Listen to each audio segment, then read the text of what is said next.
Hello, everyone. Welcome to Beyond Life Paranormal Podcast. I'm your host, Russell Reynolds. My guest is running a little behind technical difficulties. He'll be here shortly. We're trying to work out the details. Um, Before he comes in, we're going to plug an event real quick. Come see us at Galena Days next Thursday, Friday, Saturday, and Sunday. We will be out there for all 4 days. Stop by our booth and come see us. Our cousin Kathy will be there with us. Come check out our merch and all of our stuff. Um, so,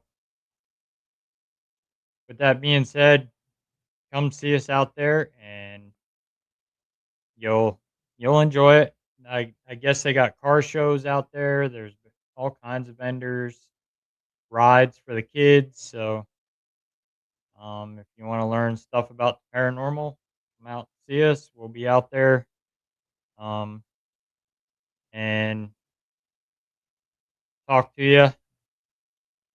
My guest tonight, he is the director of the North American Dogman Project from Ohio.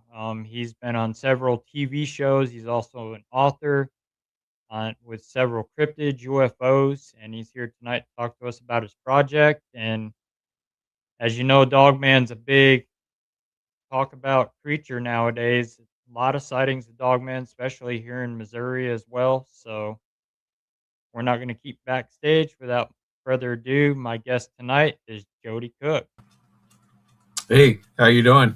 Good, nice to finally meet you, Joedy. Yeah, you too. We got to figure it out, so that's good. Yep, I knew we'd get it figured out. So, tell my audience a little bit about yourself and how you got started in doing the cryptid. Well, I've been doing cryptid research for about 30 years. I started out as a UFO investigator. Um, did that for a few years, and this is back in the late 80s, early 90s. Okay. So we didn't have cable TV or anything, but we had public access TV. Right. Okay.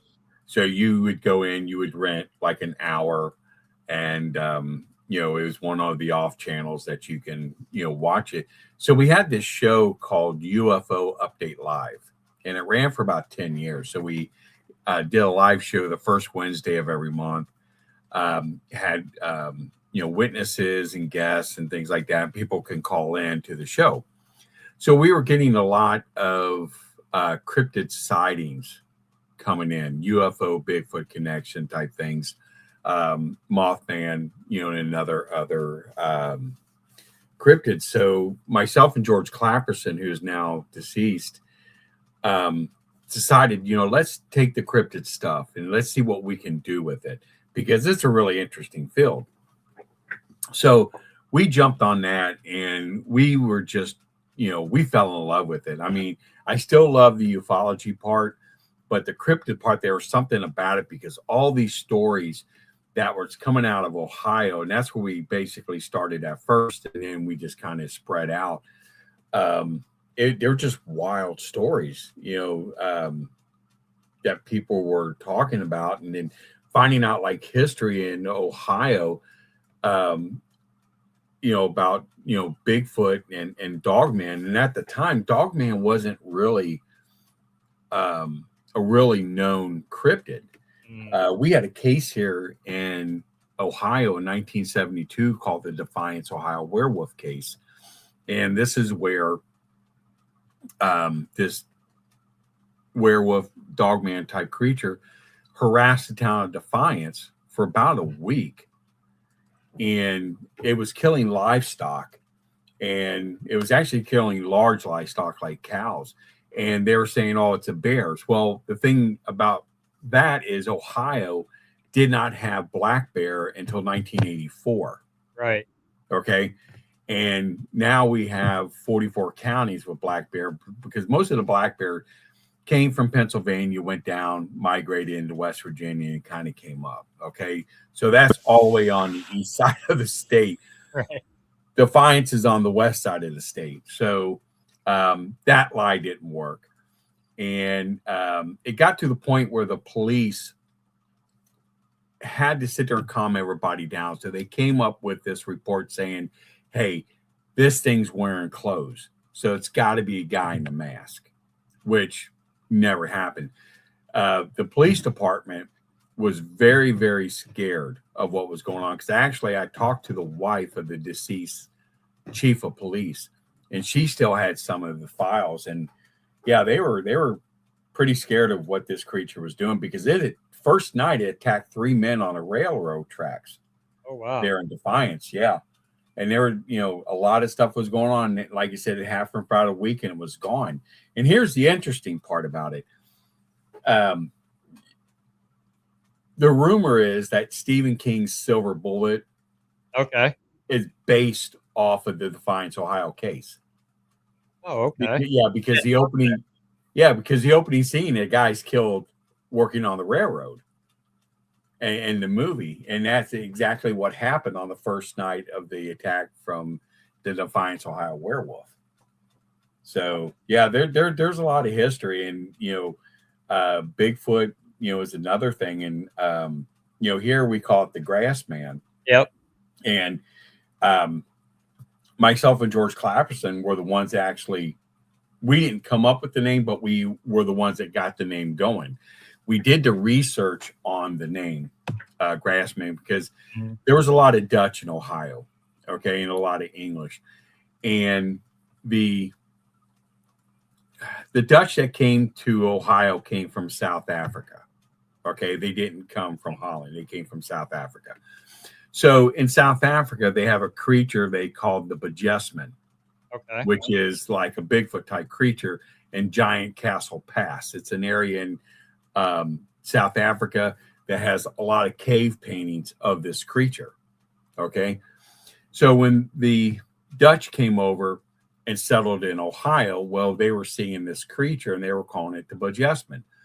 And what's really interesting about this, a guy by the name of William Vanderbilt wrote a book called A Buckeye Boyhood. It's a very interesting book. And now the chapter is called In the Woods. Now, this takes place in 1877. Okay. The book, I think, was published in 1911, but it takes place in 1877. So he talks about, as a kid, going from Cincinnati to Utica, which is a little small town off of Columbus, Ohio. And it talks about this creature called the Bisfoot that would harass people on the road. And he described it between a gorilla and Sinbad's Old Man of the Mountain. Mm-hmm. Okay. So a gorilla was discovered in 1833. So everybody knew what a gorilla looked like. Right. But the name Bisfoot means grassman, or means bushman, basically. Okay. So the people in northern Ohio, when they were calling it the Grassman, it's just basically, it went from bushman to Grassman, from when the Dutch went from their language to English, and it just threw from generation up to generation up to generation, because everybody in this community, they knew about this creature ever since they were a kid. And they were talking about, oh, Mom and Dale used to tell us when we were out at night playing, be in before the dark, because the Grassman will get you. Mm-hmm. So it was just something that was always there. So, and we were the first ones to ever use the word Grassman in a book or even on a TV show. And we got a lot of flack for the name Grassman, because it's, oh yeah, Grassman, all this stuff. And they thought it was a funny name, but now everybody freaking uses it. So, yeah. Right. Yeah. I mean, I see mountain monsters. They use it quite a bit too. They use it. Yeah. We actually tried to copyright the name, and we couldn't do it, and stuff. And it's just like, man, now everybody's using it. And it's interesting, when you actually did the history on how the name came about. Mm. And I know there's a lot of sightings in Ohio of the Grassman. Oh yeah. It's all the time coming out of Ohio. Oh yeah. We've got reports going all the way back actually newspaper articles going all the way back to the 1800s. There was actually a woman said that her father was actually killed by one. Oh wow. Yeah, and there's a newspaper article about that. So yeah, there's a lot of whole lot of information, here in Ohio when it comes to Grassman. And I know Missouri's been getting a lot of spikes down in Mhm. the Ozarks of between the Bigfoots and the Dogman. Yeah, yeah. I was stationed at Fort Leonard Wood, and man, everybody talked about the moo out there, Yeah. and so yeah, they're like you would always hear we're on bivouac, and we saw this thing, and we it's out there going through our stuff and things, or we're going down the road and in the field, and this thing runs across and stuff. So yeah. And the real interesting thing about this is one thing I learned. I spent 20 years in the Army. Is that um,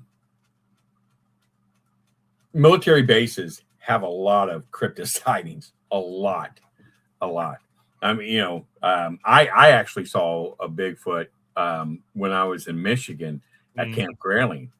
Up there, that was where I had my first sighting of a Bigfoot on there, and everybody knew that uh, there was something in that area. I got a question for you. Your answer said apologies. The Bigfoot or creature was Grassman, the color of grass, camouflage. Any reports that they have seen them in different settings, close by but different color? Yeah, I mean, in Ohio, we've had reports that we, like I said, that we took in the '90s that were black, that were brown, that was red, and we even had one that was, a really light colored gray. And that one was a really interesting report because it was um, it was a minister, but I can't remember the religion at the top of my head. Um, he was out plowing his field and he saw one on the opposite side of the fence just sitting there standing and looking at him. And as he was getting, closer to it, it kind of went over the fence. He said it got caught. Okay. The leg did. And it went back over the fence. So he stopped. And I mean, a chunk of skin and, hair about this long. And he saved it and put it in the freezer. And he was actually a guest on our show. And we got a copy, or not a copy, but the actual hair. And we sent it in to a Dr. Fehrenbach, which was some type of biologist. And he had a degree in primates. This guy had like so many degrees. And he even stated that there was human and primate DNA that was in that hair. Oh wow. Yeah, yeah. And he was actually going to put it in. There was a book that Chris Murphy did called Meet the Sasquatch. And basically what that book was like the who in the Bigfoot field. And yeah, I'm in there and a whole bunch of other different researchers, but Dr. Fehrenbach was actually going to put the hair sample in that book. And then all of a sudden the hair sample comes up missing, from his laboratory. Yeah. Which was, the reports, everything. It was this real crazy thing that was going on, that everything just came up missing, everything off his, computer, everything, which was kind of weird, I'm wondering if the government got in there somehow and probably wanted to hide that. I was thinking that too, but there again, I was thinking that for his profession and for his own, I'm trying to think the right word, to stay employed, Mhm. they wanted him to let it go because at the time it wouldn't have looked good. Okay. Because the field actually wasn't accepting Bigfoot until like Dr. Oh, I can't think of his name at the top of my head again. It was a long day, excuse me. Um, actually came forward and started talking about Bigfoot and Dr. Jeff Meldrum. Okay. And then that's when the scientific community kind of started accepting Bigfoot. And this is, like you said, this all happened before Jeff Meldrum came in. Granzer had a question. He said, "Thank you, Joedy, for your service. Have you ever been stationed at Fort Campbell, Kentucky? I was there in the mid to late 90s. Never seen anything, but some claim there was some activity." Yeah, I was at Fort Knox and Fort Campbell, but here we did a lot of exercise over at Land Between the Lakes, which is another big Dogman hotspot, and a lot of people reported seeing stuff over there. So I mean, yeah, I talked to a lot of people that actually was at Fort Campbell that stated when they were on military exercise at Land Between the Lakes that they had Dogman sightings there. And then here's another thing, like when people are at Land Between the Lakes, they say, "Oh my God, I see all this military activity." Okay. It's because the military trains there. The military's not there looking for Dogman. And people need to understand that. Yeah. Yeah. He asked, "What years did Joedy serve?" I bet he got a lot of grief for his last name. You can't trust him around your girl. Yeah. Kidding. Yeah. Yeah. I served from 1990 all the way up to 2005. Yeah. And yeah, my dad was Army. Okay. My dad thought it was funny. Joedy, Joedy done took your girl and gone. And I really didn't think too much of it until actually I got the basic training. And yeah, it's like I'm being pushed around by all these drill sergeants. You're the one messing with my woman. You're the one, and I'm like, what are you talking about, dude? Yeah, I got a lot of grief for that. I really did. Jeanette was from 91 to 2001 U.S. Air Force. Yeah. Yeah. Thank you for your service. Yeah. Air Force, that's like the smartest branch. They're like the brain of the military. I'm not kidding. But I Even can tell the you about Marines say that too. About even the Marines say that about the Air Force. Oh my God. You ever walk into an Air Force mess hall and they got linen on the table? I've never seen that in my life in any military base except for the Air Force. Right. It's the most beautiful area. And it's just, yeah, that's nuts. Yeah. Granzer said, "Wow, I served from 90 to 98, first 4 years overseas in Fort Campbell." Yeah. Thank you. Also, yeah. Fort Campbell's a beautiful post, man. It's really, really beautiful. Says, "Yes, Joedy got mad action with the ladies."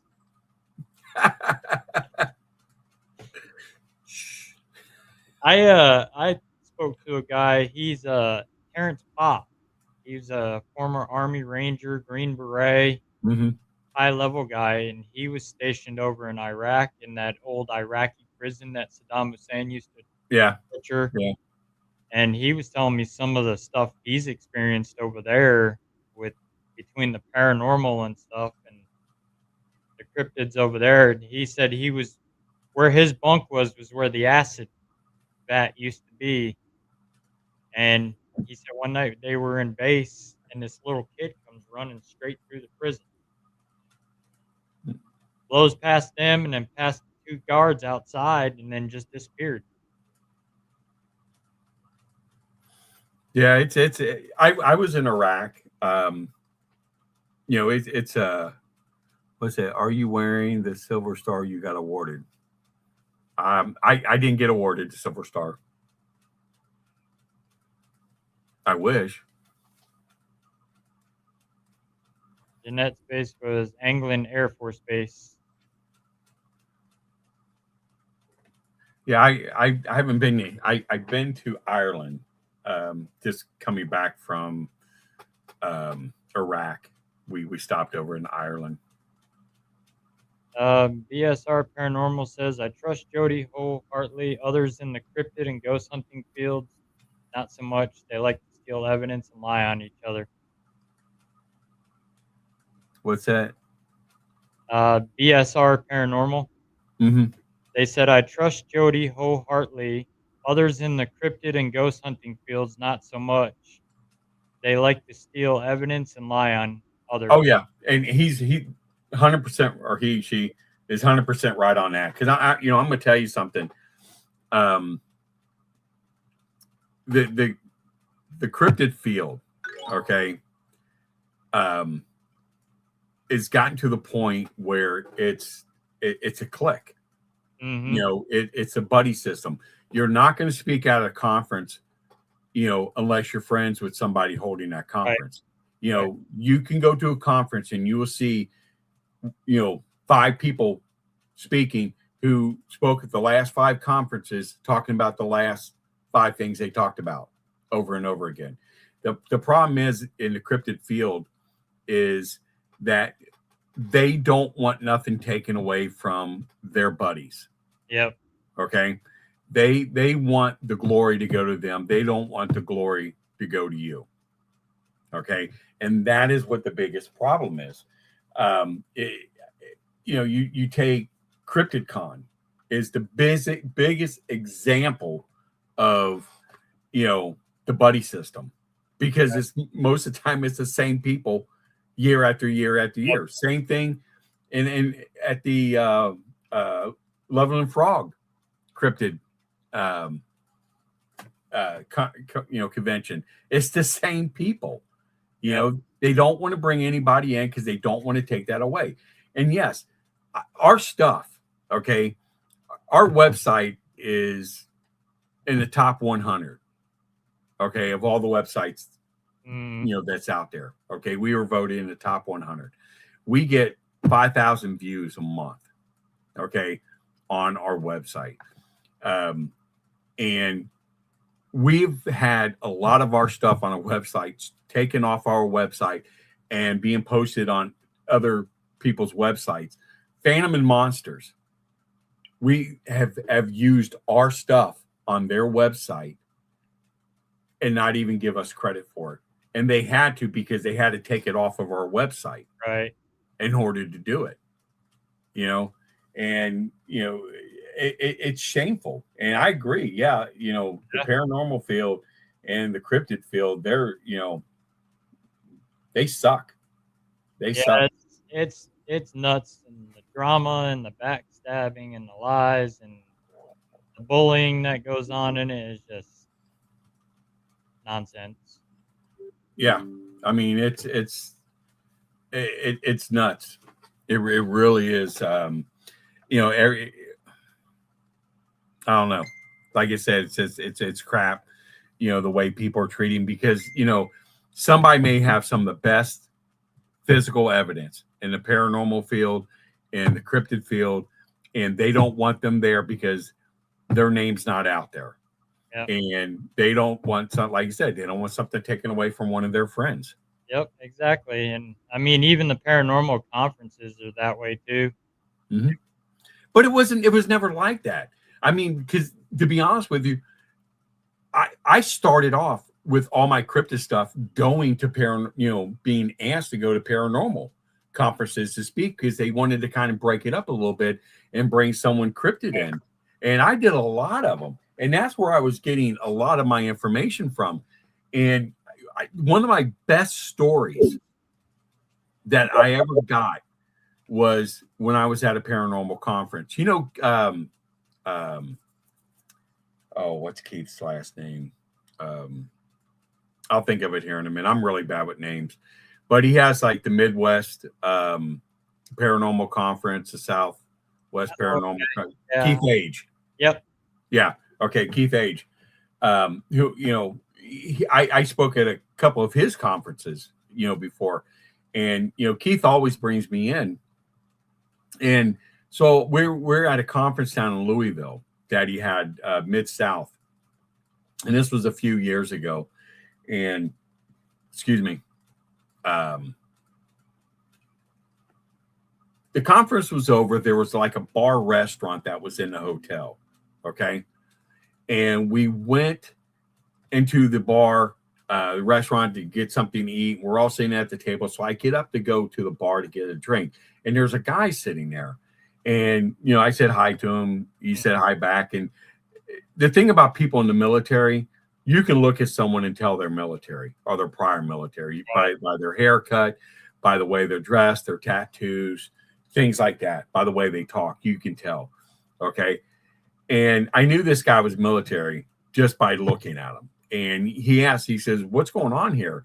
And I said, it was a paranormal conference. And he, like ghost hunting and stuff. I said, yeah, that kind of stuff. And he goes, are you a ghost hunter? I go, no, I'm a cryptid researcher. Cryptid, he kind of like looked like this with the smirk on his face. And I said, Bigfoot, Dogman, Mothman, stuff like that. And he goes, oh, that kind of stuff. And he goes, well, let's talk. I want to know more about this Dogman. So we're sitting there talking. I'm explaining to him a Dogman, and we're sitting there drinking. We're just having a good old time. And we're talking about military bases we're on, military stuff. And he goes, I'm going to tell you something. He goes, you can believe me or not. Okay. He says, I'm prior special forces and I'm retired from the military. I did, tours in Iraq and Afghanistan. And I work now for the federal government. And my job is to, recover down UFOs and bodies. That is what we do. Okay. And he goes, we were on a mission that we were sent to in El Salvador. He said the United States got into found a race of a predator alien that was canine. Oh, wow. Nature. Okay. And I'll jump back about this because this is where, after I tell the story, the interesting part about it is going to blow your mind. Okay. So he said in the early 70s, about 1972, there was a crash UFO and there were bodies. None of them survived, but they were like wolves, like human form, but wolves. Okay. And they were wearing like a body armor type outfit, no shoes. They had their canine legs, their canine hands, and no helmet. But it was just kind of like of a body armor that they were wearing. And they all didn't make it. But he said in the early 90s, another one crashed, but they had live ones. But they said they were so dangerous of a predator that they were ordered not to be kept in the United States. They were kept at a military installation in Honduras. Okay. So what happened is that these aliens, cryptids, got loose, killed the people inside the facility, got out of the facility. They went into like a small village, killed the people there. And he said their job was to go down and eliminate them. Okay. So he talks about that they had a special type of weapon that they had to use that was able to penetrate their armor. Okay. But he said they're highly intelligent, but they have no common sense whatsoever. Meaning, like when you shoot at them, and if there's a barrier next to them, they won't run behind the barrier. Oh, wow. They just like stand there and they get shot. It's just basic, stuff that they didn't have, but they're very intelligent. And he said they made this really odd scream when they were killed. Okay. So I'm like, man, that's a real interesting story, and the way he told it, I mean, I was on edge just listening to it. And I'm like, man, there gotta be something to this. So I did, about a year later, I did a conference, and Linda Godfrey, who is like the mother of Dogman, she's the one that basically brought Dogman, to life with the Beast of Bray Road. And I told her the story, and she goes, Joedy, I'm going to tell you something. Almost a year ago, I talked to a guy, and he told me the same exact story. Same exact story. I said, well, this is what this guy looked like. And she goes, no, the guy was completely different. He was much, much older. because this guy I talked to was like in his late 20s, early 30s. She said this guy was almost like in his 50s. So it wasn't the same person. She heard the same story from the same teammate, from the same group, which was kind of really interesting. So I was doing a lot of research, right? And I'm just scrolling through Google, and I see this image of a werewolf holding a weapon, wearing a body armor identical to what this guy is saying. Had no helmet, had no gloves, and no boots or anything. And on the shoulder of that image was the rebellion from Star Wars. Oh, wow. Yeah, I'm like, okay, so this is the image that came out in like 1979. Okay. Star Wars came out, I think, 78, 77, 78, something like that. So I'm doing my research, and then what I found out was that in the bar scene, there's two werewolves, okay, in the bar scene of Star Wars. Okay. So Jim Baker was the artist that did that. Okay. So I contacted Jim Baker and I said, listen, you had two werewolves in the bar. Okay. Is there any particular reason why they were there? Were these just masked to make it filled up, aliens in the bar? And he goes, no. George Lucas specifically asked for these two masks to be made for that part. So there was a reason why he wanted it in there. Okay. So I'm doing research, I'm finding a couple more stuff talking about this race of alien werewolves that's inside the Star Wars trilogies. Okay. It was never shown in any of the movies, and it was actually going to be shown in Rogue One. They were going to have these, alien werewolves shown in that, and that part ended up getting removed for some reason. Okay. So George Lucas is a Mason. Okay. So George Lucas went to NASA, where all of his other Mason buddies are. Okay. And that's where he got a lot of information about the stuff in Star Wars. So there's a really good researcher called Richard Hoagland, and he did a lot of research on that. Now, Richard Hoagland wrote a book called Dark Mission, and it was about the Masons inside NASA and how they were hiding everything. Okay. So, and basically how, George Lucas got to see a lot of stuff that people who had security clearance were not allowed to see. Mm-hmm. Okay. Now, for you people that are out here listening, Google Richard Hoagland's Dark Mission robot head on the moon. Okay.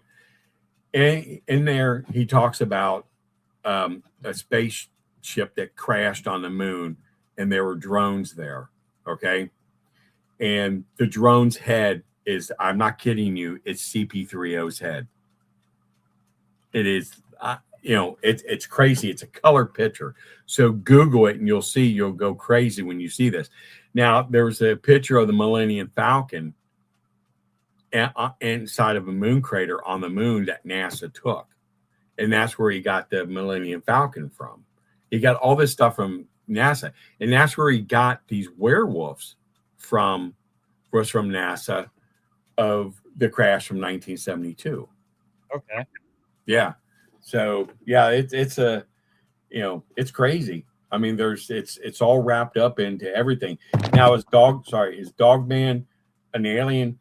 No, I think Dogman is a creature that's been here for a very long time, and it just hasn't never been noticed like Bigfoot until now that the environments are changing, people are moving in, taking their territory, so we're seeing more. Right. So, is there the possibility of an alien species that's canine? Yeah, And I talked to several people in the military throughout the year. They told me stories about canine extraterrestrials, which was absolutely mind-blowing. I got a report from a Canadian soldier in Afghanistan. His team saw one. And got a report from another guy, U.S. soldier in Afghanistan, that actually saw one kill 2 insurgents and disappeared after a blue, light. Mm-hmm. And they all were described wearing the same type of outfit that this guy described what they were seeing and what was inside, Star Wars. Yeah. Yeah, it's interesting. Brilliant asked, any thoughts on the Kandahar giant? Oh, I think that's real. I mean, I've talked to a lot of guys that served in Afghanistan that they were briefed on that stuff over there. Yeah. And there was supposed to have been some type of ancient weapon that was captured by U.S. forces in Afghanistan. One that the Russians were actually looking for and never found, but the U.S. apparently found it. And I've heard stories about that. Yeah. Revert said, I've seen photographs of the military standing over the body of a giant they killed in Afghanistan, an actual photograph before AI. And he said it killed a bunch of troops, so they sent a second wave and they had to shoot it out. Many lost their lives. Mm-hmm. And he said, Yeah.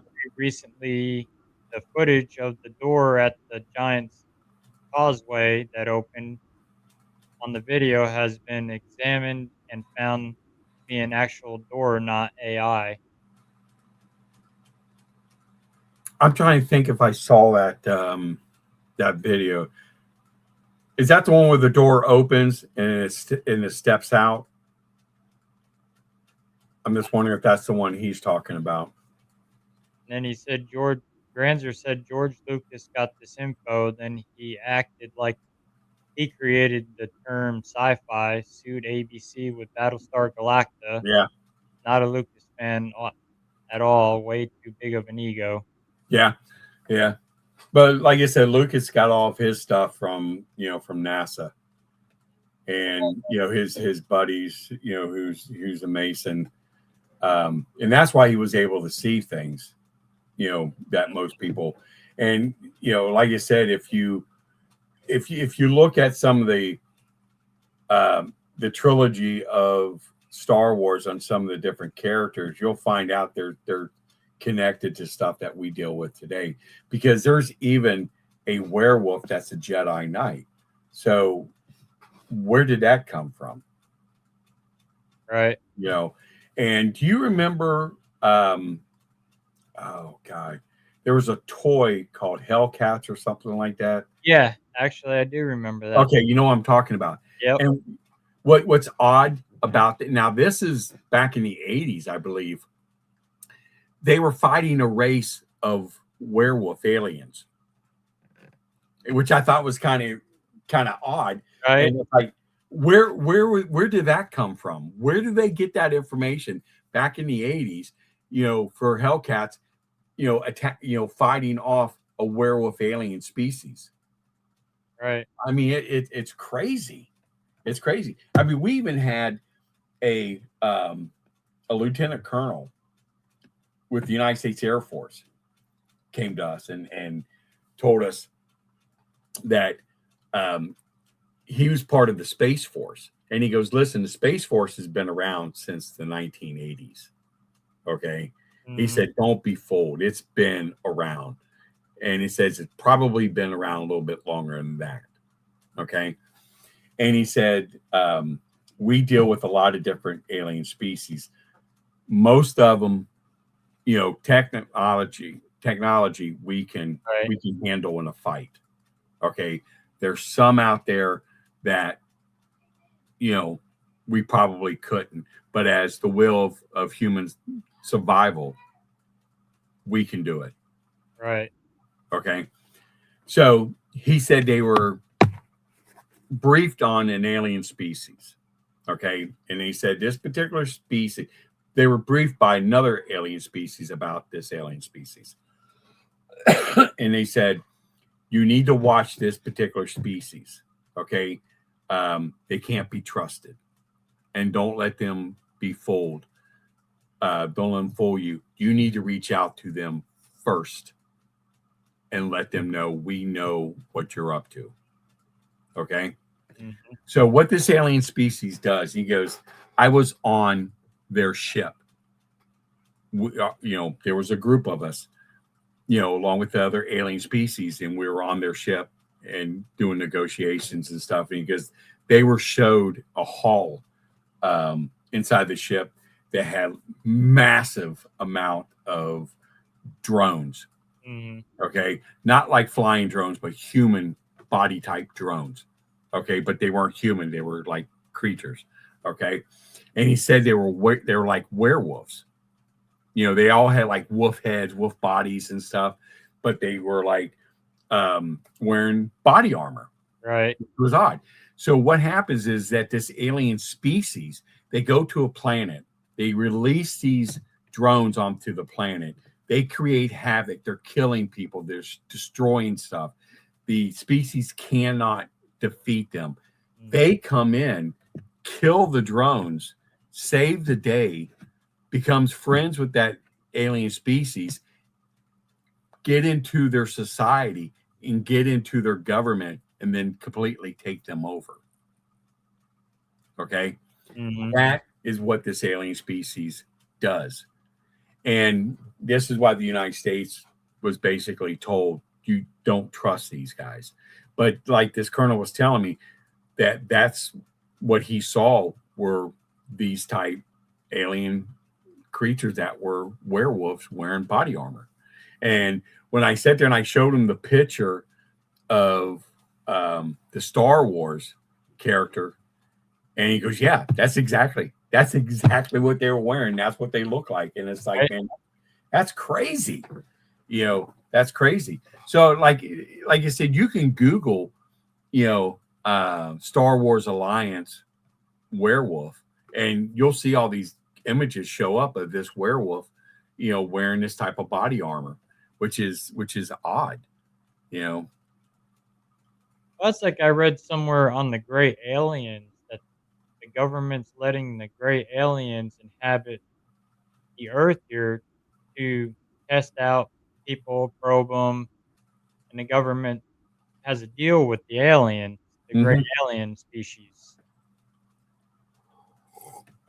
Yeah, the deal was that for technology in the medical field and weaponry, you can abduct and do experiments on humans. But the problem is that they were going beyond that. They were doing very horrible stuff, Mm-hmm. And it got to the point where, our government said, look, you can't do that anymore. And they're like, you can't stop us. We can control you. So, the Eisenhower agreement. Yeah. Yep. Yeah. That's what started it. Yeah. And I read some of the stuff what they would do to people. I did a podcast episode on the gray alien, and there was one witness that reported how she was hypnotized by them, and then they wake back up and they didn't feel right afterwards. They didn't even know what happened. Yeah, I interviewed a woman when I was doing UFO research. She was probably about 22 at the time, and she's been abducted ever since she was a young little girl. Okay. And she had all these drawings that she did of the ship that she was on, the stuff they did. They impregnated her. They removed the child. This poor girl was so messed up, over this stuff of what they did. And she had pictures of like men in black that would come visit her and talk to her, and I mean, just crazy stuff. And she last time we talked to her, she talked about they're coming to get her and they're going to take her away, the aliens, and it's like she's gone. I mean, she literally just disappeared off the face of the earth. Oh, No wow. one was ever able to get a hold of her. Her apartment, was still there. Everything that was in there. Her family had no idea where she was. And, I think about 2 years after that, we were still trying to find out. And, no one knew where she was. No one would take it serious. She just ran off. The authorities are saying she just ran off. She just ran off. She's an adult. So, we can't, do anything about it. But yeah, it was crazy. Some of the stuff this young girl was just the experiments that they were just doing on her as a child, it's nuts, and he was talking about cattle mutilation and stuff. I'll give you my view on that, okay, in a minute. But there's a lot of human mutilation that's going on too, especially in South America. Some of the stuff that's coming out of there is just freaking, horror movie stuff. Mm-hmm. But where it comes to cattle mutilations, is it extraterrestrial? I think it could be. I think part of it is, but I think another part of it is pharmaceutical companies. Okay, and let me explain to you why. Cow blood is compatible to human blood. Right. Okay, very much compatible. And especially in a combat situation, you can use it. Okay. Yeah. And just like pig skin is compatible with human skin. So I think, a pharmaceutical company is cost effective for them just to go steal the cow, do their experiments, and just dump it. Okay. Yep. Plain and simple. Okay. And the government's not going to do anything about it because what they're doing, it benefits the government. Okay. So yes, the government's involved too. So that's my opinion on what's going on. But is there mutilation going on that is extraterrestrial? Yes. And I think that goes to the human part of human mutilations that is taking place. Even here in the United States, there's some, but the majority of it is taken, like Brazil, Argentina, places like that, Mexico. Just some very horrible, horrible stuff. Even, he's talking about, let's see, Vietnam. Lynn Springfield wrote a book called Situation Red, where, U.S. Special Forces, after a battle, were going to recover bodies, and the UFO was landing there, and these aliens were taking the bodies and the body parts of dead Americans and the MVA and putting them on their ship. There was some crazy stuff that's going on. There's a lot of really good books. Like I said, Lynn Springfield puts out, he put out really good books. Situation Red is probably the best one that talks about a lot about human mutilation by aliens. Richard Hoagland's another one on some of the stuff. Linda Moulton Howe is like the expert on the cow mutilation stuff that's going on. But yeah, there's a big part of human mutilation that I think is 100% alien. And BSR Paranormal said, don't forget about the Michigan DM first reported in the 1800s. 1800s, yeah. I looked at the website, and the photos were taken in Indiana were real. Oh yeah, the Indiana stuff is. Jen Jacobs, one of our researchers and one of the members of the NADP, was out with her daughter and son, and they were at a park, and they saw it up there, and they were at the park where they had a lot of sightings, and she got those pictures. And if they want to see something really interesting, you can look at that picture and you can see this thing standing up by the tree there, and it's very, very canine. And I mean, she got a really, really good image of that. And excuse me. Also, look at the LBL stuff we got there. That's on there of a dog man at the beast of Land Between the Lakes holding a smaller one, which is, I mean, that's one that I think that's like the best evidence of Land Between the Lakes.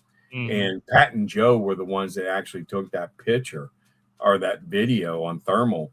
And, they came to us and said, can you clean this up and work on it? And we stabilized it. We did everything. And we fixed it up, and we got some of the best images out of that film. And what's odd is, like, if you have a child and the child's back to you and you pick the child up by the arm, what's the first thing the kid does? Brings and tucks his legs in, and if you look at the image, that's what it's doing. This dog man is picking a young one up, and it's bringing its legs and tucking it in.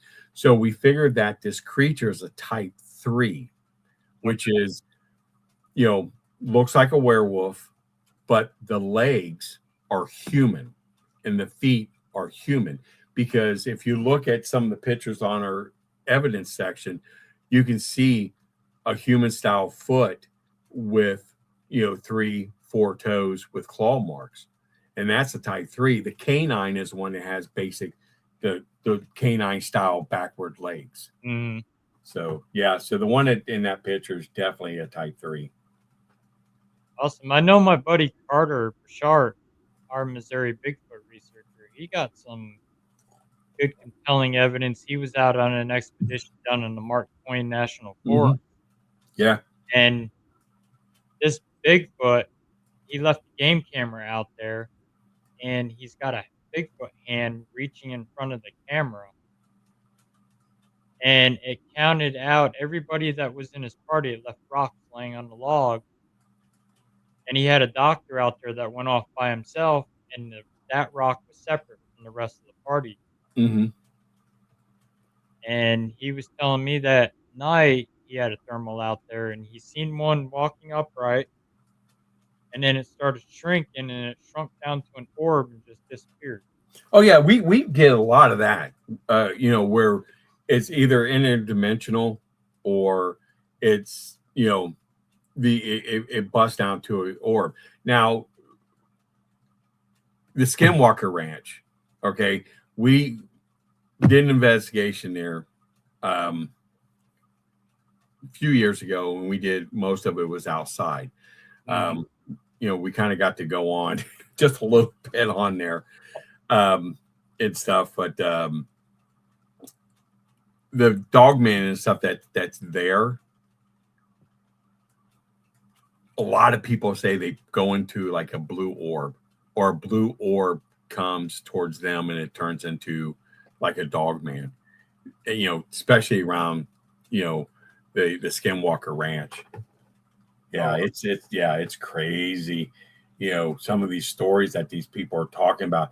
There's what's really interesting. There's more activity outside of the ranch than there is inside, because the guys at the Skinwalker Ranch, okay, they're more into the ufology part of it and the scientific part than they are into the cryptid part. Okay. And here's what people not understanding, and what the people at the Skinwalker Ranch doesn't want to recognize, is that the cryptid and the Dogman, type creatures that are being seen, that is what made the Skinwalker Ranch the Skinwalker Ranch. Right. Okay. Not the UFO activity, and not the scientist part and all the weird vibes and stuff that's going on there. But they don't want to recognize that at all. And which I think is crazy. There was a good friend of mine that had a sighting on the Skinwalker Ranch, and he was actually on that show, and they refused to let him talk about the Dogman part. He was allowed to talk about the UFO part, right, and some of the weird activity stuff that was going on, but he was not allowed to talk about the Dogman. And it's like, why are you there? What is the purpose of you being there if you're not willing to look at all aspects of what's going on at the Skinwalker Ranch? Right. I mean, everybody's got all different and experience something different. Mm-hmm. So why not bring that all together and put it out there? Yeah, they just don't want to. They don't want to recognize it. You know, because it takes away from what the agenda they want everybody to know about, and that's what it comes out to. Granzer said, Russell, please ask Joedy about the worst cryptid associated with the military. The Blue Falcon. Oh, the horror, damn that being. The worst cryptid with well, Blue Falcon. We know what a Blue Falcon is. Anybody in the military knows what a Blue Falcon is. Um, I've never heard of anything out of the ordinary on a military base that was very horrible. I talked to a lot of people who had encounters on the base. Okay. I talked at Fort Benning, Georgia, for an example. There was two MPs that I talked to down there, a male and a female, that got a report of somebody looking in windows in the housing area. Okay. And when they get there, they're shining their lights and they see a Bigfoot, okay, up against the side of a house. And it's rubbing the side of the house. And inside the house, there's a baby crying. Okay. And the male was getting ready to pull his weapon out. The female grabbed his hand and says, no, he's not try to hurt them. He's trying to soothe and calm down the baby. That's why he's rubbing on the side of the house. You know, those are the kind of activity stuff that I've gotten, you know, from different military people. Now, the worst scenario I can honestly say was, and this was Fort Campbell, okay, where on the range there was like I don't know if they still have it or not, but they have an area where they have old mechanized vehicles. Some are like the old 113s, okay, and they do live fire on those vehicles, okay. And when they started a live fire out of the 113, which is a personnel carrier where the back comes down and it was open, a Bigfoot comes running out of one when the live fire stops. So they're saying cease fire, and this thing's like running, trying to get out of the firing lane, there. Yeah, and that would have been a very horrible situation if they would have killed this thing. But that's like the worst scenario I think I ever heard, on a military base when it comes to something like that. I've never heard anything about anyone being killed, any type of mutilation or anything like that. If it does happen, I'm sure somebody's got some information, but no one has ever came to us and gave us anything like that. Right. Yeah, I mean, we had a actual first time Bigfoot experience going to Gettysburg last summer. Mm-hmm. Up in the Allegheny Mountains. You know how Oh yeah, you got all them twists and turns going up into those mountains. Well, it was about 1, 2 o'clock in the morning, and I'm driving, and there's a house that sits back in the mountain. The trash can was down by the road. My headlights hit this hairy looking beast that was squatted down, reaching in the trash can. And as soon as the headlights hit it, it stood up. And my dad got a good look at it, and it was holding the trash can lid in its hand, and it curled its lip at my dad, kind of like, get away. Mm-hmm. And we drove by. My dad finally told me what he just saw, and I was like, I wanted to turn around, go see if I can get a Oh picture. yeah. And I was talking to Carter about it, and Carter was like, chances are you would have turned around, either he would have threw that trash can lid at your car and smashed your windshield, or he wouldn't have been there. Oh yeah, one of the two. Well, you were up at Gettysburg. Do you know where Lee's statue is up there? Yep. Did you see that? Yep. Okay, we were up at Gettysburg, and we went and we were up there by Lee's statue. Okay. And it was like real early in the morning. Okay. There was fog out there. It was nice, crisp, beautiful morning because they were going to do some reenactment up there. Not on the actual battleground, but up in that area. So this guy, this Confederate soldier, is coming up on a horse by Lee's statue, right? Gets off, stands there, salutes Lee's statue, gets back on the horse. I said something to my buddy, like, this guy looks really legit. And he goes, yeah. We turn around. He's like, he's gone. We didn't even hear. We heard the horse coming in, but he was gone. I mean, and it's just like, that was a ghost. That was a Confederate officer. That was his ghost going up and saluting Lee in the morning. It's like, because like you say, we would have seen him. We would have heard him leave. Right. And, we saw him get on the horse. And it was just a split second, man. And this dude's gone. It's like, dude, my hair was standing up. And it's just like, yeah. It's like, man, that was wicked. Yeah, we had some good experiences when we were out there. We were up on Little Round Top. Yeah. And we heard a cannon go off. Mm-hmm. And down on the other side of Devil's Den, the tree line there, we seen smoke come up over the trees. So I flagged Ranger down and I said, are they doing any reenactments? He says they're not allowed to do any reenactments on the battlefield. On the battlefield, yeah.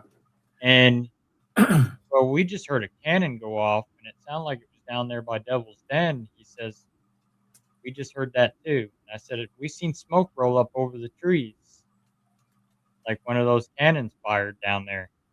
Yeah. Yeah, and there's a lot of strange stuff, man, that goes up there in that place.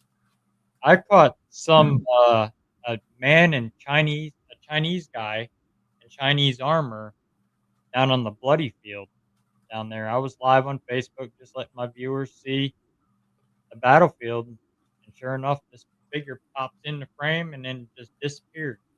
Yeah, there was a Japanese guy that we talked to down there, and he was out there at the battlefield the day before, right?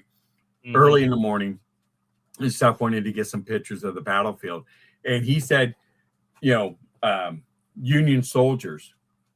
He said there were probably 60 of them walking in formation. And, he's waving at them. They're not even looking at him. And they're on the actual battlefield. Mm-hmm. And no one's allowed to be on there. But he said he said there was about 60 of them. And they were all Union soldiers. And that was weird. He goes, it's like they were telling him, no one's allowed to be on there. And he goes, it had to have been ghosts that they seen. Right. And there was a guy, him and his wife brought a bunch of reenactors back from the battlefield, back into town in their pickup truck, and they were all like Confederate soldiers, right? And when they got into town and they got out of the truck and said, "Okay, guys, get out," they're like all gone.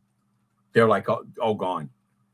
Wow. And it's like they're Confederate ghosts that they picked up and drove in the back of their truck and stuff. It's like you hear all kinds of strange stuff like that there in Gettysburg. Oh, yeah. All kinds of stuff that happens.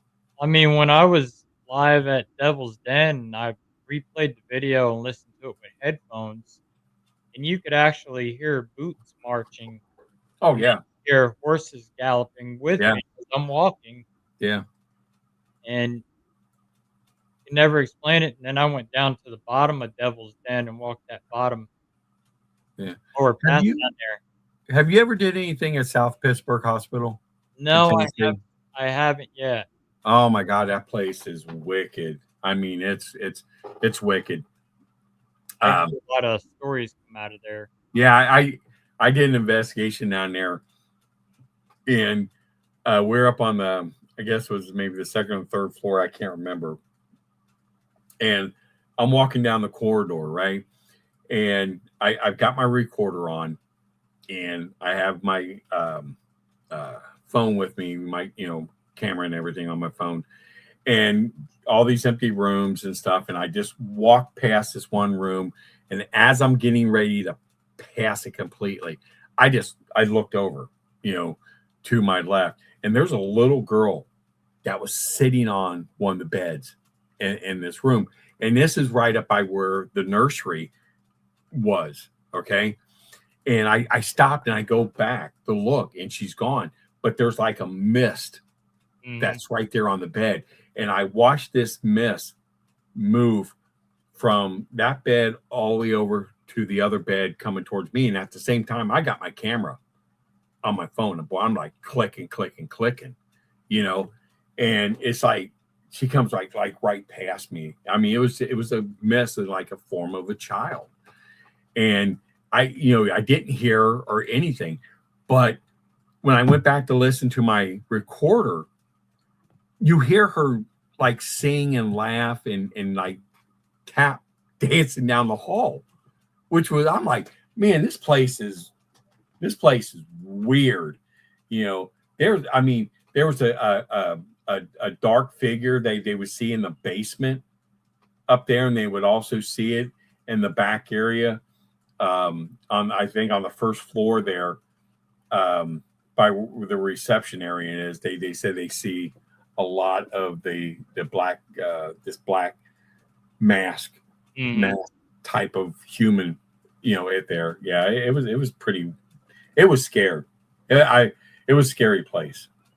Yeah. I spent the night in Waverly Hills Sanatorium. Yeah. That's a pretty interesting place too. Yeah, there's a lot of really, really wicked places that's got a lot of bad history to it. Especially a lot of these prisons. Ohio State Reformatory. Waverly. It wasn't one of these places where they mistreated the people. They didn't. They really took care of them. I mean, they tried their best. It's just a lot of people died there. Yep. I mean, they were going, I think it was like in a rate of an hour, they were losing over 100 to 200 people. Mm-hmm. And I know when we were there, we were up on the 4th floor surgery room, and we talked to Vince, our tour guide, and he did an Estes on the surgery table because some girls weren't getting the experiences they wanted. So he took them out. He laid on that table. Well, as he was under Estes, his leg lifted up. Mm-hmm. So we decided we wanted to try to recreate that, see if we could experience the same thing. So I laid on the table, had a friend of mine wheel me under the light, and we were playing like I was sick, yelling for a doctor. And we had a motion light sitting on the floor by the door. It kicked on. So I go to sit up, and I couldn't move. It was like I was being restrained to the table, that I could not move my legs, my arms, my hands, nothing.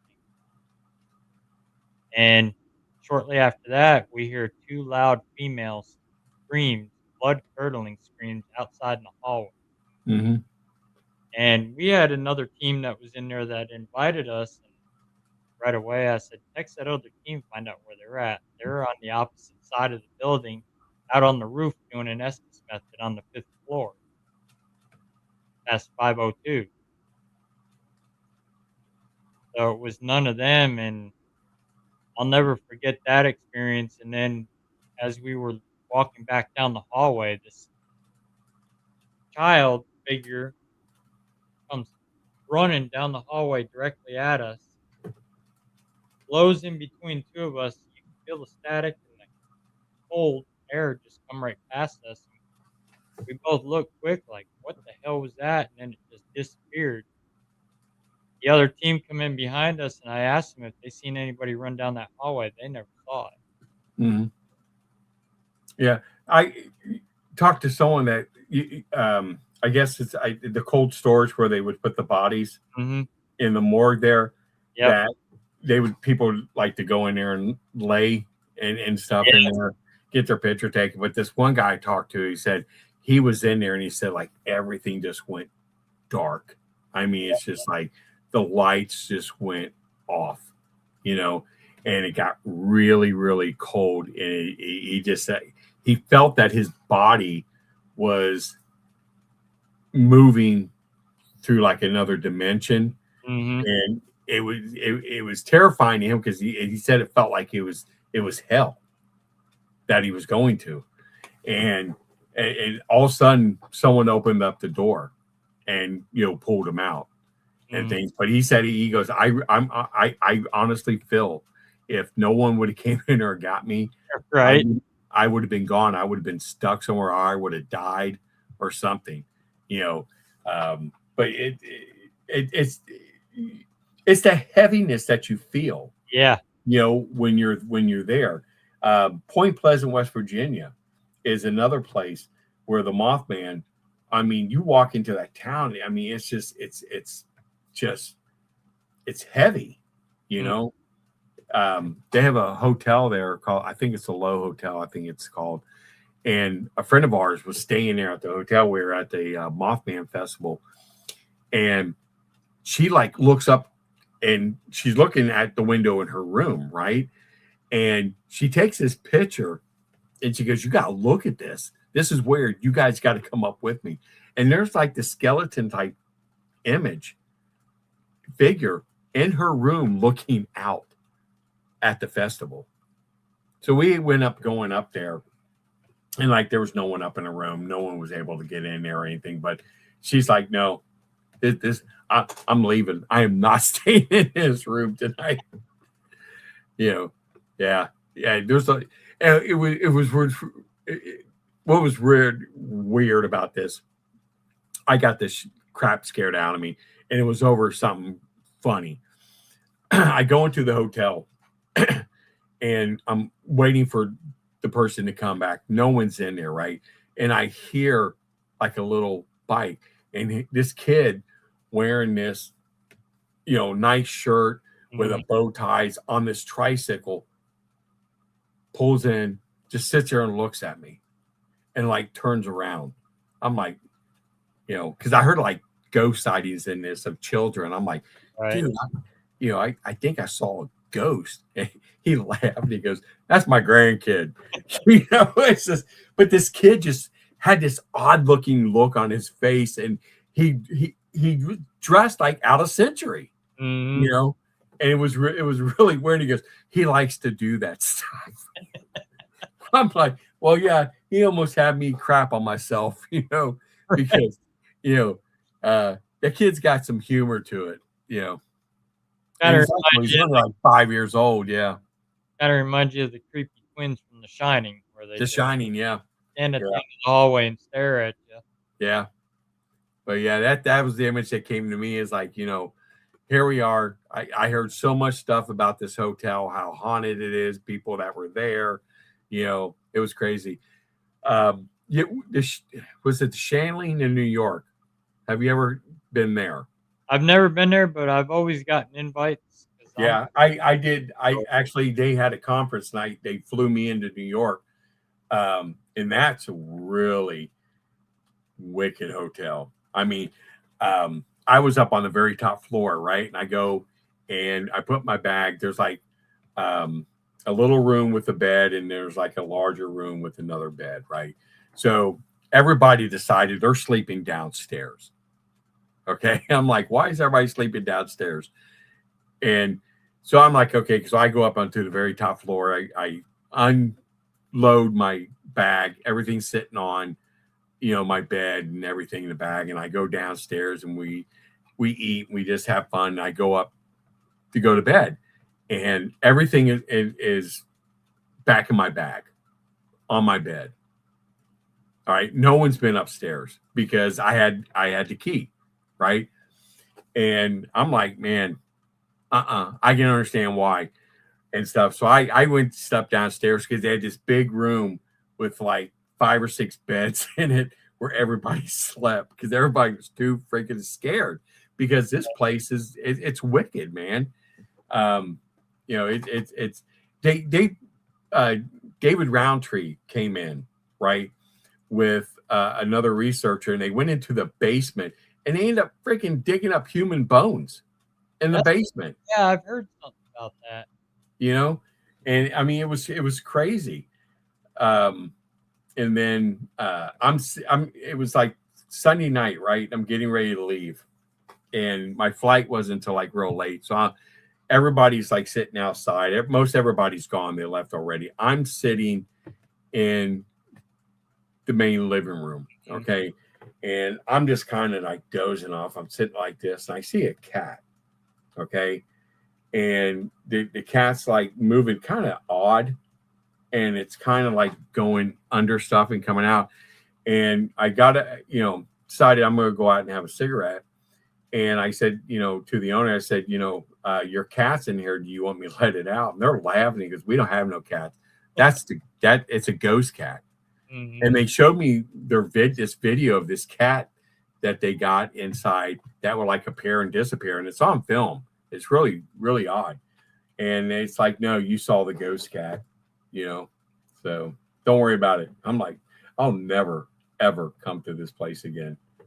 You I know. used to talk to Sal Senior all the time before he passed away. When I lived back in New York, we would talk Yeah. all the time, and he would Yeah. send me invites to come up to the Shanley all the time, and I was too busy doing residential cases, so I never Yeah. really. Yeah. It's everybody has an experience in that hotel. I don't know how you could live in there. I'm serious. How could you live there with all the crazy stuff that's going on? I mean, you would hear screams in the middle of the night. You'll be in bed and you feel someone sit on the side of the bed. Your covers are getting pulled off. I mean, just crazy stuff. Um, no one, I mean, the whole time we were there, everybody went to bed at the same time. And I'm serious. No one went to bed early, because no one, trusted the place, Right. you know. And these are all paranormal researchers, and they're doing activity stuff, research inside of there, and picking up a lot of stuff. But it's like, no, I'm not going in there by myself. Me, I was like, no, I wouldn't do it. There's like no way. I mean, after the crazy stuff that I see and heard in there, um, I took, I was with this other researcher, right? And we're standing out in front, all right, and she takes a picture of me Mhm. out in front of the hotel, all right, and she looks at the picture and she goes, "You ain't gonna freaking believe this," and stuff. And she shows me, and there's an arm with a hand like this, getting ready to come down on the top of my head. Oh, wow. And there's no one out there. And I'm like, yeah, I'm going. I'm ready to go home. You wouldn't like Jesse James's house then. Jesse James's farmhouse. Mm-hmm. Oh, I've heard that. Oh yeah. I've been there. We took a picture outside of the window. We got a The reason why we went there was to debunk a picture that got sent to us. And the tour guide that works there had her family there, and she took a picture of the outside window where the firebomb had gone through the window. And Jesse's mom showed up in the window, all in 1800s attire, and we thought it was maybe a picture reflecting in out the window when she took it from the sunlight. So Mm-hmm. took the tour, got in there, she showed it to us, just walked back to the house. She's like, "This is the room where that's the window there," and we're looking around the room, there's no picture. So we're like, "All right, we'll take a picture in front of that window." Well, in between myself and another person, you see a cowboy hat go up between us in the window, Mm-hmm. and there was nobody wearing a cowboy hat reflecting on the window that took the picture. The tour guide that sent us the picture, she's the one that took our picture. And then you look up in the upper corner and you see two people peeking out. Mm-hmm. One was Jesse himself, and the other one was his mother. Yeah, I, I've heard a lot of stuff like that over at the Jesse James house. Where people were seeing him. And one I was reading on Reddit where someone had an actual conversation with him, and you know, uh, he didn't even know what center he was even in, and because he was talking about the clothing that this guy who told the story he was wearing, it was questioning the clothing. I mean, it was a really good article, and like you said, I've heard a lot of stuff about that place. I did a investigation in what was it? Was it Cleveland? Was it Canton? I think it was Canton, Ohio, and no, Akron, excuse me. And it was a bar, okay, but on top of the bar was an art studio where people do art, but they also sell the stuff. So, but that area used to be a brothel, like back in the 20s, okay. And now when you go into the basement, you see these rooms in the basement, and they're all bricked up, and there's like rumors that the prostitutes' bodies are actually behind these walls, these doorways that's been bricked up and stuff, because no one actually went in, to do anything, because they can't, because even though it's a historical building, it's still an establishment, but they can't do anything to it without permission from the city, and they're not going to do it. So, but anyhow, they had a lot of activity. So we're doing an investigation. So we're in one of the rooms. That's an art studio that was actually, where a lot of the girls stayed at. And I'm sitting up against the wall in the doorway, and I'm like, doing just like this. Okay. And then I bring my arm down like this, and I feel a hand just grasp my face like that. And then I smell perfume. And there was two female researchers that were in there, and I said, somebody just touched me, and they had a ghost box, and they asked who's here, and you heard this woman's name, and they said, did you touch Joedy? And she says yes. And they go, why? And it said, because I want him. And I'm thinking to myself, don't go home with me. Do not go home with me. Don't go home with me. Because that's all I need. Some ghost lady tormenting the crap out of me. Yeah, yeah. Yeah. That was kind of an odd situation there, and it was yeah. So that's like when that was one of my last ghost hunts. I'm like, man, this stuff's like too real. You have ghost hunters have more activity and more encounters than cryptids do. Yeah. You can count on a ghost hunt actually being part of something taking place. Compared to a cryptid hunt where you're lucky if you see or hear anything. Right. It's just like, no, that's enough for me. That's enough for me, because you hear horror stories how these things follow people home, and it just destroys their life. Yep. And if you're weak, you have a weak body, a weak mind, they're able, they can take over. Yeah.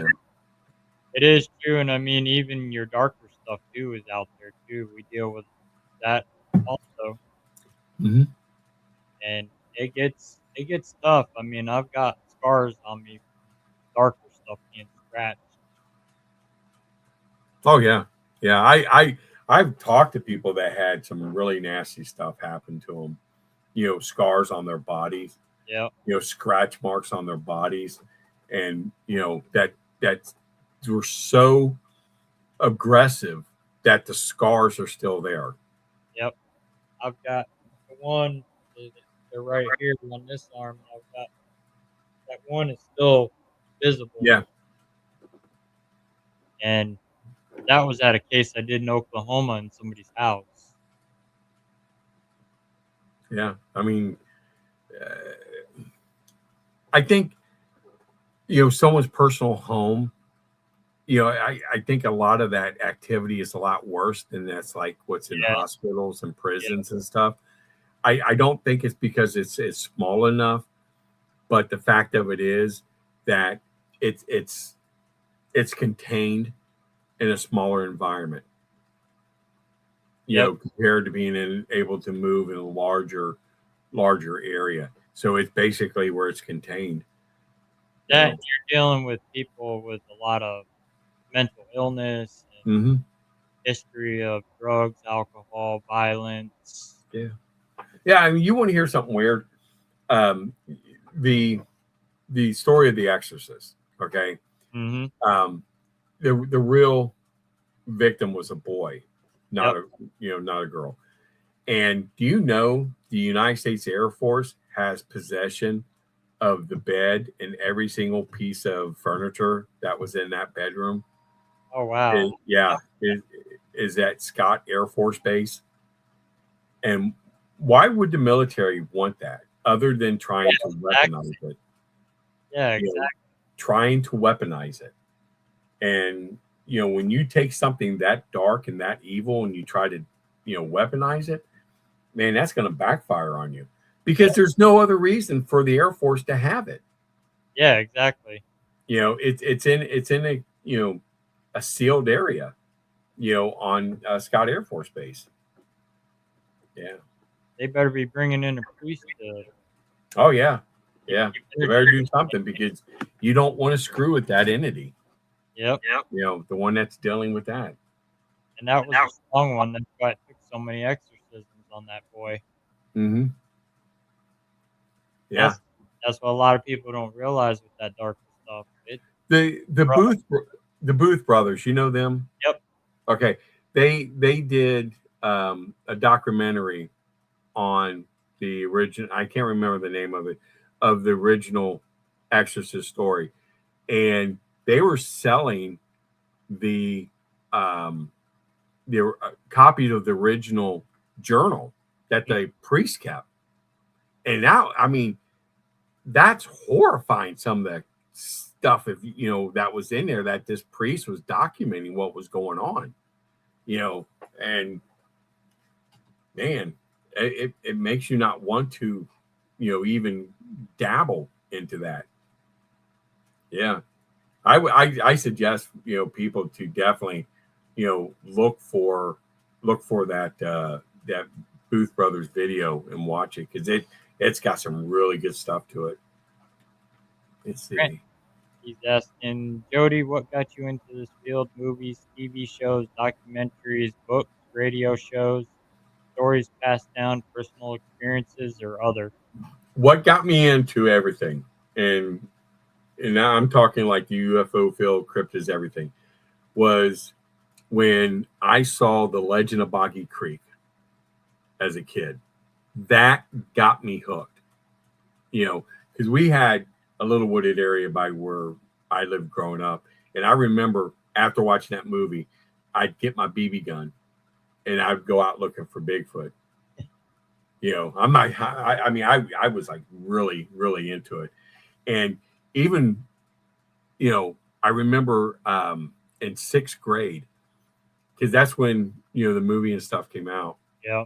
and our art class, sat there and a teacher, and there was a big UFO flap that took place at the same time, and it was new. Pictures were in the newspaper, it was on the news, everything, and our art teacher's like, draw a picture of what you think a UFO looks like and what the alien. I'm like, yeah, baby, and I mean that it was both of those together is what got me in to where I am today. Oh, You wow. know, definitely. And then what was really odd, and some people might remember this as a kid, going to the drive-in and watching Planet of the Apes. Hmm.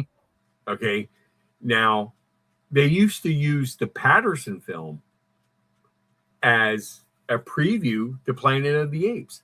Okay. And I was like, oh man, that was like the first Bigfoot video or film that's out there. And yeah, it was cool. I mean, and it's just I loved ever since then, man. I was always into the monster stuff. I was always into the alien stuff.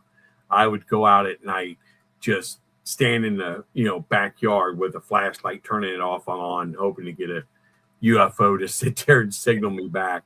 As a kid, it's always been like that.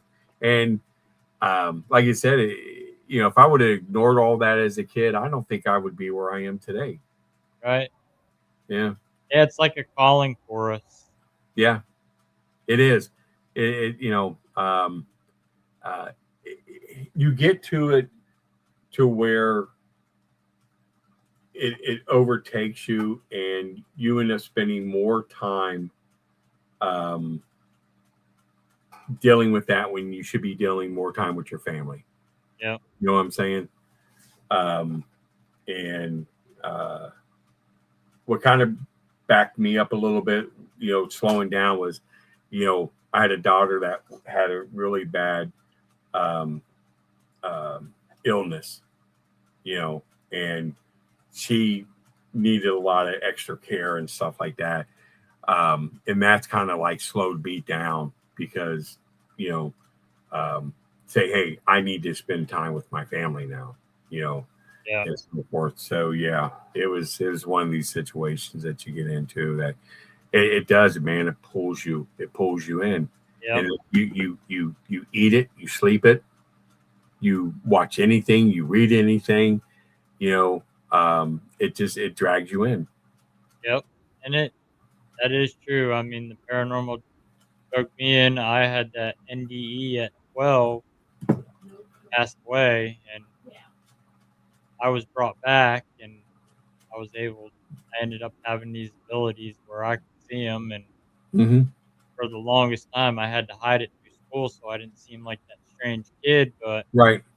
the only one that knew was my best friend, and he would catch me staring off in study hall at something, and he would look at me like, "See something, don't you?" Yeah, I knew someone that had the ability to see dead people, and communicate with them. That whole thing of um, the ghost whisper, that stuff's real. I mean, it is. There's people out there that can actually, you know, and the thing about it, they don't want it. They don't want anything to do with it. It's just something that a gift that they have, Yep. and they don't want to deal with it. Yep. My dad and I both got it from NDEs, and now we use it to help people. I've been investigating the paranormal since I was 13, and I grew up in a haunted house when I had my Mhm. first experience at Oh 6. yeah, we all did. You know. Mine was a Civil War soldier at 3 o'clock in the morning standing in my bedroom doorway looking at me. Hmm. And that house ended up being a Civil War base and hospital at one time. And Hmm. that was back, and it's right on the border of New York and Pennsylvania. So they would fight all the way up into there, and they would use that house. And a lot of people would died there. Not many people would stay in that house. Our house growing up as a kid, my sisters would see this old woman in white in the basement, Mm. with long white hair, like a witch. Yep. And yeah, they would never want to go down in the basement. My sisters were the only ones that ever saw it. None of the boys, have ever seen it. I've never seen it. I've had a lot of weird stuff happen. Like, I would lay my clothes out at night, for school the next day, and my clothes would be gone. Mm. Just weird stuff like that. But yeah, my sisters, always talked about this woman in white that very creepy in the basement. That woman in white, she's prominent. You hear a lot of reports. I get a lot Mhm. of reports of the woman in white. Yeah, yeah. And I mean, my cousin Kathy, her house, she's got this old farmhouse that sits up on top of a hill that's fallen in. It was her husband's grandparents' house, and they just up and left one day. Oh yeah, All their yeah. belongings, didn't tell nobody Yeah, nothing. 'cause people don't want to bring that stuff because it's attached. It's attached to all that stuff. And they don't know what happened to them, why they just up and left. Well, Mhm. Yeah. we were up there one night, and we set up you can't get in the house because the old house is falling in, so we set up cameras all around the outside of the house, overlooking the windows, and we got done, and I looked up in the 3rd floor window, and I'm standing there staring at it, and my cousin Brad goes, "You see something up there?" I said, "Yeah, there's a woman in white looking at us out the window. She's not saying anything. She's just staring at us, kind of curious what we're doing." I said, "Take a picture up there." So he takes a picture on his phone. He shows up in it. And that whole place is just got history in itself. It's seen its share of battles. It had the Mormon massacre happened there, the Yeah. river, and Mhm. Quantrill had some skirmishes there during the Civil War.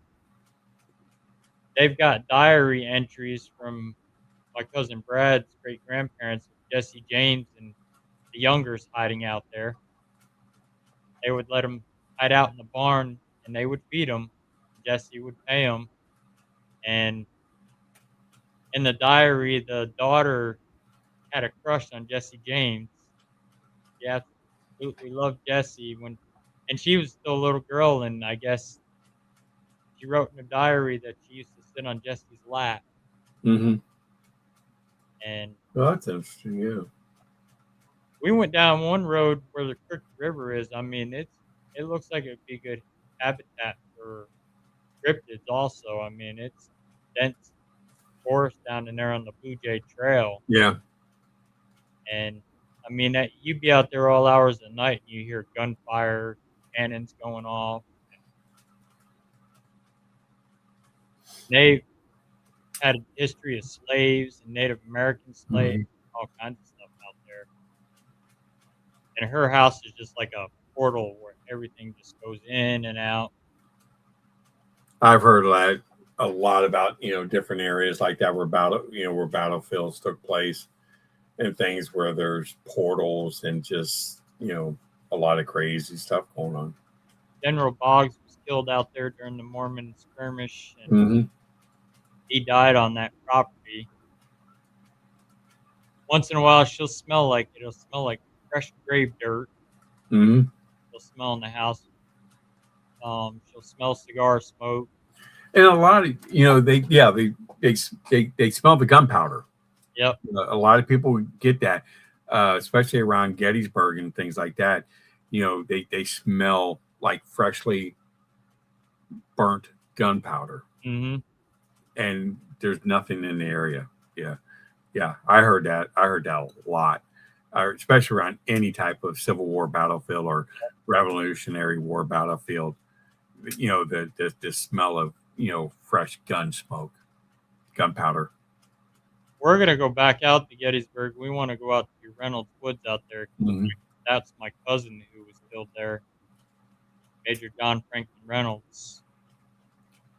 And then my third great grandfather, he was killed out there, and he's buried in an unmarked grave somewhere on the battlefield out there. Yeah, we had 5 members of our family uh, die at Gettysburg. 3 were on the Union, 2 was on the Confederate side. Okay.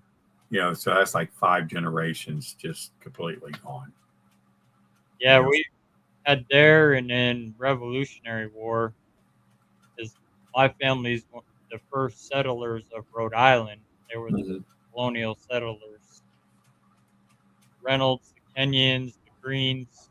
Nathaniel Green is one of my granduncles. Mhm. Who was the general of George Washington's. Yeah, we didn't have any family that was here during the Revolutionary War. All of our family um, on my dad's side all came in during the Civil War or prior to the Civil War.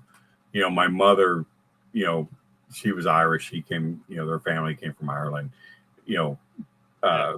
before the Second World War. So it was most of this was all on my, father's father's side of the family members that were killed.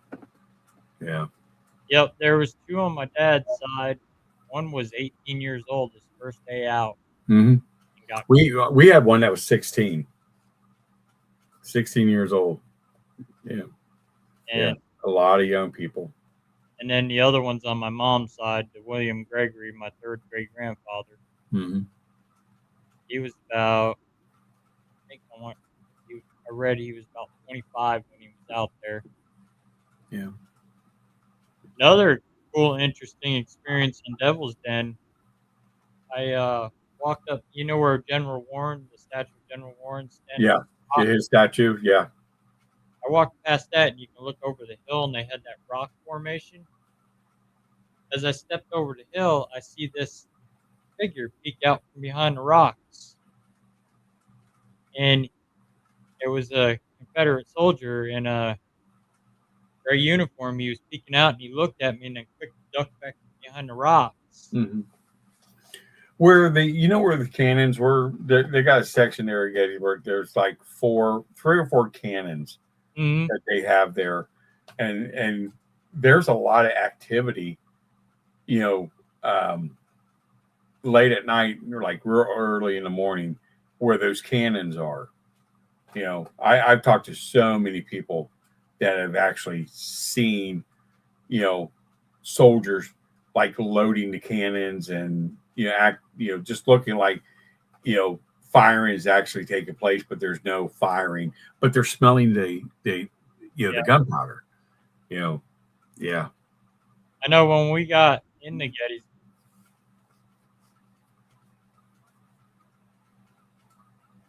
Yeah, it was about 2 o'clock in the morning when we got into Gettysburg, and we come along the battlefields where they have all them wooden pickets along Mhm.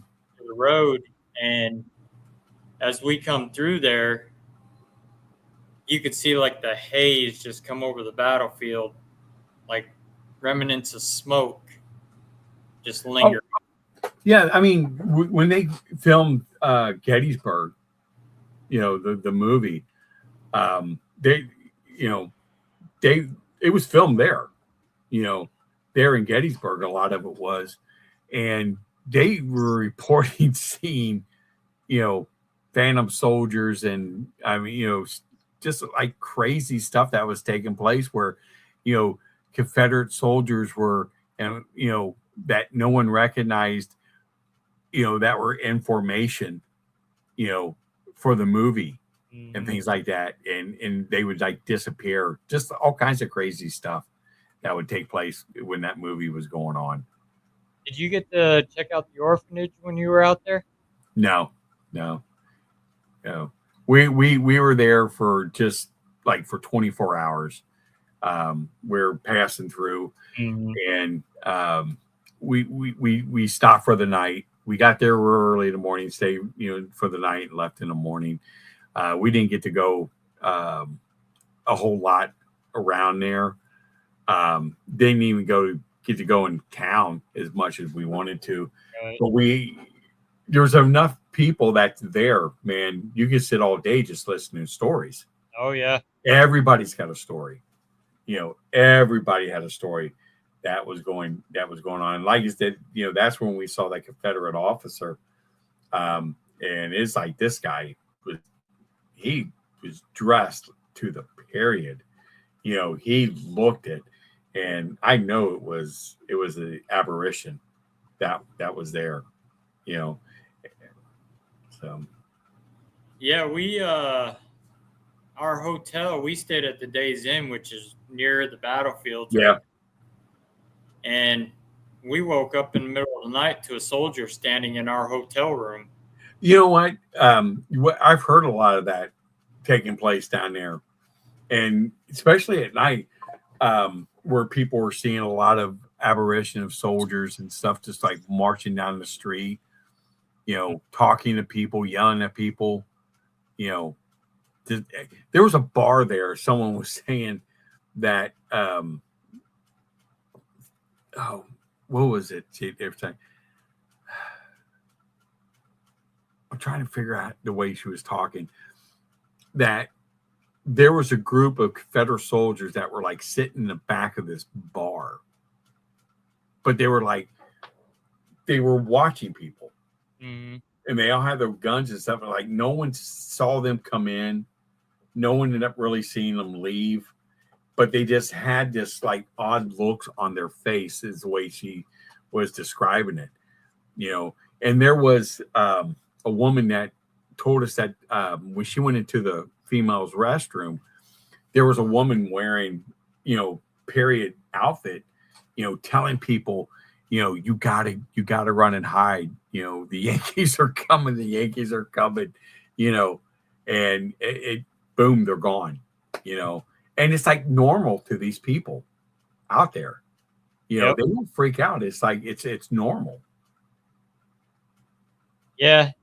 I know Tom from the Ghostly Images of Gettysburg. He lives right in the apartment above the orphanage, which was the old mistress's house that was in charge of the orphanage. And he tells me stories all the time about stuff he experiences there in the orphanage and Mm-hmm. out on the streets. And it's crazy. They do the ghost tours and of the Jenny Wade house and the Yeah, orphanage, and yeah. they'll even dress the part. Christina, the owner of Ghostly Images, she'll dress just like the mistress from. Oh yeah, a lot of people. You know, I mean, a lot of people there, especially around Gettysburg and stuff. They all love dressing the part, especially when they do the tours and Mhm. stuff, because it makes it realistic. You know, a lot of history there, a lot of original houses Yep. that's there, and you can see some of the bullet holes in Oh some yeah. of these original buildings and stuff that's there, which is crazy. And then there was one place we went that they were using as a hospital, and you can still see the blood stains on the Mhm. wooden floors. Oh yeah. Jenny Wade house. You could still see the bullet holes Yeah, all in the bricks, and then the door, and then the bullet hole that came. that one that killed her. Yeah, The one that killed her yeah, was still there. the one that killed her. Yeah, And going up the wooden stairs, you'll see drops of dried blood going up the stairs of her blood. yeah, The yeah, stained floor. and yeah, a lot of people are saying that blood's not going anywhere. You can't. Yeah, you know, you stain over it, it comes right back. Yep. You know, and stuff. And So they still got the artillery shell that came through the wall, yeah, the still, cannonball. Yeah, still embedded. yeah, yeah. Yeah. It's crazy. It, it's an Yeah, interesting place, and it's been on my bucket list for years to get there, and I finally got the chance to go there and yeah. check it out. We spent probably almost a week out there because we were out there for the Warren's Paracon, so we decided to go out earlier so we could check out all the battlefields and Yeah, Yorville. it's fun. It's fun out there. It is. I wish we were able to stay longer and stuff, but you know, we were there enough time to get enough really good stories, you know, and see the things that we saw there. So If you yeah, get back there, check out the Dobbins house. yeah. That's There's a yeah. a good restaurant bar out there. It's one of the oldest houses in Gettysburg. Oh, that's the is that the bed and breakfast?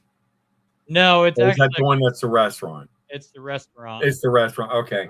Because there's one that's a bed and breakfast Yep, out there where yep, people talk about a lot of weird, weird stuff. You'd be in the lobby talking to someone in traditional clothing and you think it's a reenactor and it's not. yep. Yeah, Yeah. I've heard that. I know my buddy Brandon Cooper, they rented an Airbnb out there, Hmm.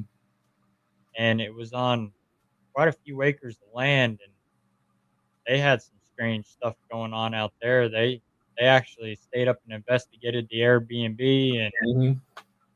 they went outside and investigated and got some pretty good evidence. Yeah. Oh, man. This is a good show tonight. Yeah, Yeah. We went 2 hours, man. It flew. It flew. It does. I definitely Yeah. like to have you on again for a part two. Yeah. Yeah. Anytime. Anytime. Yeah. Yeah, this was a good conversation.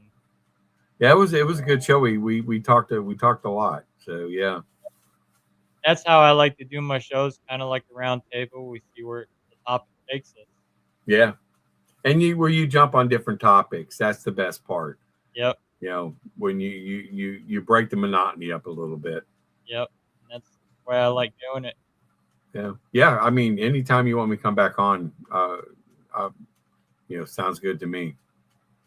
All right, how can people get a hold of you if they want to book you for anything? Or They can contact us through www.northamericandogmanproject.com. On the very front page there, there's an email.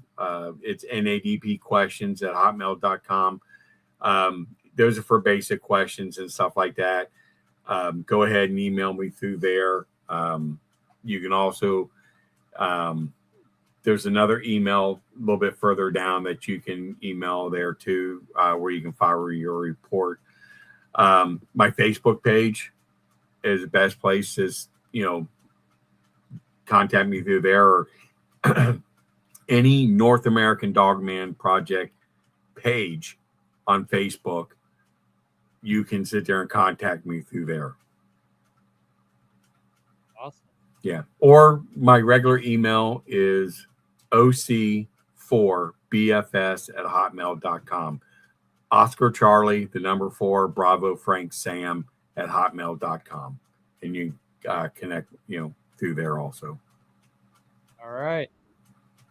So I'm gonna put you backstage for a minute. I'm gonna close the show out. I thank you for being on the show tonight, and we're definitely gonna get you back on for part two. Yeah, definitely. Definitely. All right, I'll see you in a minute. All right, brother.